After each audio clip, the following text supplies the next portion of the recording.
صلو علی الحبیب صلی اللہ تعالی علی محمد صلی اللہ علیہ وسلم۔ اللہ تعالیٰ کا کروڑ احسان ہے کہ اس نے آج یہ مبارک اور مقدس اور رحمت و بڑی رات ہمیں عطا فرمائی۔ شب براءت، نجات، آزادی اور بخشش کے پروانے تقسیم ہونے کی رات ہے۔ اللہ تعالیٰ کی ہم پر بے شمار رحمتیں ہیں۔ اس نے اپنی رحمتوں کے بہت سے دروازے ہمارے لیے کھول رکھے ہیں۔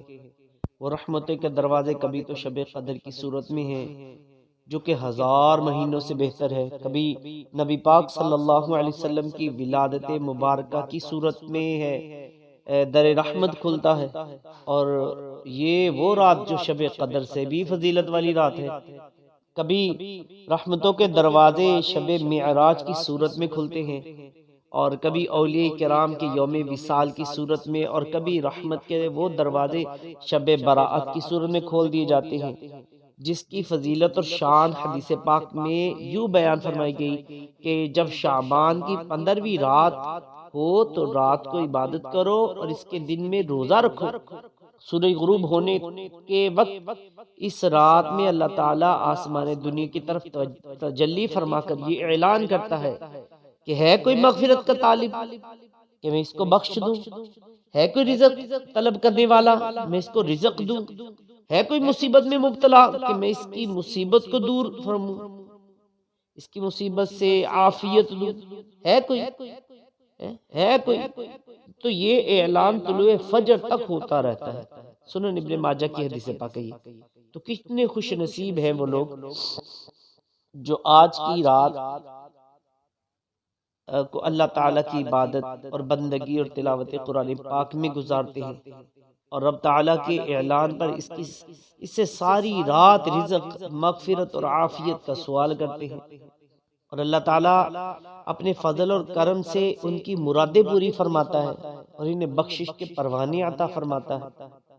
اللہ تعالیٰ ہمیں بھی آج کی رات سعادتوں، عبادتوں اور ریاضتوں میں گزارنے کی توفیق عطا فرمائے، اور آج رات کی برکتوں سے مالا مال فرمائے۔ انشاءاللہ عز و جل ہم کوشش کریں گے کہ آج کی رات جہاں ہمارے گھر کے قریب اہل سنت کی کسی بھی مسجد میں شب بیداری کا اہتمام ہو، وہاں جا کر یہ رات عبادت میں بسر کریں گے، اور ورنہ کم از کم اپنے گھر میں تلاوت قرآن، ذکر و درود، نوافل اور دیگر اذکار، دعائیں پڑھ کر آج کی رات بسر کریں گے، اس کی برکتیں سمیٹیں گے۔ اور بطور خاص آج کی رات کا ایک اہم کام یہ ہے کہ آج کی رات اللہ تعالیٰ خاص رحمت فرما کر امت محمدیہ علی صاحبہ صلاۃ والسلام کے افراد کی بخشش عام فرماتا ہے۔ اتنی بخشش کے حدیث پاک میں فرمایا گیا ہے کہ اس رات اللہ تعالیٰ بنی کلب کی بکریوں کے بالوں سے بھی زیادہ لوگوں کی مغفرت فرماتا ہے۔ سنن ابن ماجہ میں یہ بھی حدیث پاک موجود ہے۔ اور بنی کلب عرب کا ایک قبیلہ تھا جو بکریاں پالنے میں بڑا مشہور تھا، ہزاروں کی تعداد میں بکریاں پالتا تھا۔ اللہ کرے کہ ہمارا نام بھی ان بخشے ہوئے لوگوں میں آ جائے، لیکن یاد رکھیں کہ کچھ لوگوں کو اس رات بھی بخشش نہیں ہے۔ ان میں مشرک، عادی شرابی، ماں باپ کا نافرمان، سود کے عادی، سود کھانے کے جو عادی ہیں وہ بھی شامل ہیں، ان کی بخشش نہیں ہوگی۔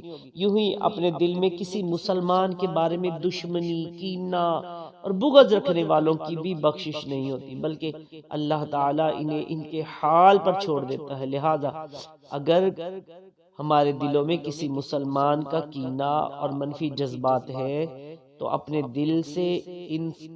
دل کو اس سے صاف کر لے، یہ کینہ بغض سے صاف کر لے، تاکہ آج کی رات ہماری بخشش کی صورت ہو سکے۔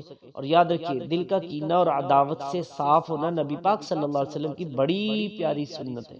سیدنا انس رضی اللہ تعالی عنہ فرماتے ہیں کہ سرکار دو عالم صلی اللہ علیہ وسلم نے مجھ سے ارشاد فرمایا، اے میرے بیٹے، تم سے ہو سکے تو اس حال میں صبح و شام کرنا کہ تیرے دل میں کسی کا کینہ نہ ہو۔ پھر فرمایا، اے بیٹے، یہ میری سنت ہے، اور جس نے میری سنت سے محبت کی اس نے مجھ سے محبت کی، اور جس نے مجھ سے محبت کی وہ جنت میں میرے ساتھ ہوگا۔ دعا کرتا ہوں کہ اللہ تعالیٰ آج کی رات کے صدقے